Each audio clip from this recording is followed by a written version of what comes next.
Hello mga kabox, it's Megan Kevin Soles and welcome back to my channel. And for today's video mga kabox, tuturuan ko po kayo kung paano po kumita ng extra income gamit ang Globe One app sa pamamagitan po ng pagbibenta ng load. Yes, sa pagbibenta ng load ay kikita ka sa Globe One app. So bago natin simulan, kung bago ka pa lamang sa YouTube channel ko ay please subscribe to my YouTube channel and click the notification bell para ma-update ka sa tuwing may panibago akong upload na video. So tara, simulan na natin. Ngayon, tuturuan ko po kayo kung paano po magbenta ng load at kung ano-ano yung mga gandang may offer ng Globe One app sa pagiging loader. So ngayon, pumunta na tayo sa ating Globe One app. Siya nga pala, bago ka makapagbenta ng load ay dapat nakapag-register ka na bilang isang retailer. Madali lang po siya at wala po itong bayad. Kung gusto mong malaman kung paano mag-apply ay meron po akong tutorial about dyan. Ilalagay ko na lang sa description box at panoorin mo na lang mamaya. Ngayon ay pinutin lang natin yung Go Earn. Ngayon may makikita kang sell promo at saka sell load. Pindutin natin yung sell load. Dito sa sell load, dito ka magbibenta ng regular load. Kung ang customer mo ay gusto niya regular load lang, dito ka pupunta sa sell load. Ngayon naman ay dito mo ilalagay yung number ng customer.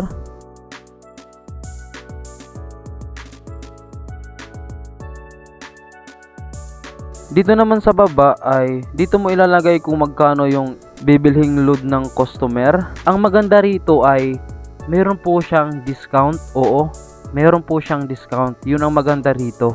For example, itong 50, 49 lang yung babayaran mo. So naka-discount ka ng piso. Tapos sisingilin mo pa yung charge ng customer. So 5 pesos. May 6 pesos ka na. So meron ka ng kita. Dito naman sa 100 ay 98 lang yung babayaran mo. Dito naman sa 300 ay 294 lang yung babayaran mo. Lahat ng amount is merong discount. Ang ganda, 'di ba? May discount na plus charge pa ng customer. O 'di ba? Kita na. Ngayon naman ay dito na tayo sa sell promo. Dito sa sell promo, dito mo mabibenta yung mga promo ng Globe at TM, yung naka-register na agad. Ngayon, pindutin na natin yung sell promo. Ito yung lalabas. So, bali, dito mo ilalagay yung number ng customer mo. Pag mailagay mo na yung number ng customer, pindutin mo na yung choose account.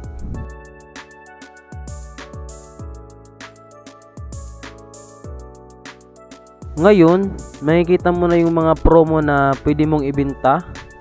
Dahil Globe ang number ng customer, automatic na Globe promos yung lalabas. Kung TM naman yung number ng customer, automatic na para sa TM na promos ang lalabas dyan. Lahat ng promo na yan ay meron ding discount. Yun ang maganda. For example, itong Go 59, tingnan natin kung ilan yung discount. Bali, 59 din yung mababawas sa'yo pero may rebate siya. Bali, 1.18 po yung babalik sa'yo kapag magbinta ka ng Go 59. Dito naman tayo sa Go Plus 99 na promo. Dito naman sa Go Plus 99 is 99 yung babayaran mo pero may rebate kang 1.98. Kung makapagbenta ka ng Go Plus 99 is meron ka ng kitang 1.98. Sisingilin mo pa yung customer mo ng charge 6 pesos. So meron ka ng kita, 'di ba? Dito makikita nyo sa recent transactions ko, nagbenta ko ng Go Plus 99 at dumating naman agad yung rebate 1.98. Ayan, nakikita nyo. So yun lang, sana may natutunan ka sa video na to at magbibigay lang po ako ng tips para dumami yung kita mo. Kausapin mo yung mga kaklase mo, kaibigan mo, pamilya mo, kapitbahay mo. Sabihin mo na naglo-load ka, nagbibinta ka ng load. sa Globe at TM.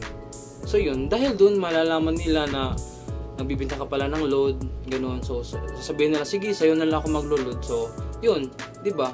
Mas dadami yung magpapaload sa'yo kasi alam nila na nagbibenta ka ng load. So dahil dun, madadagdagan yung kita mo, di ba?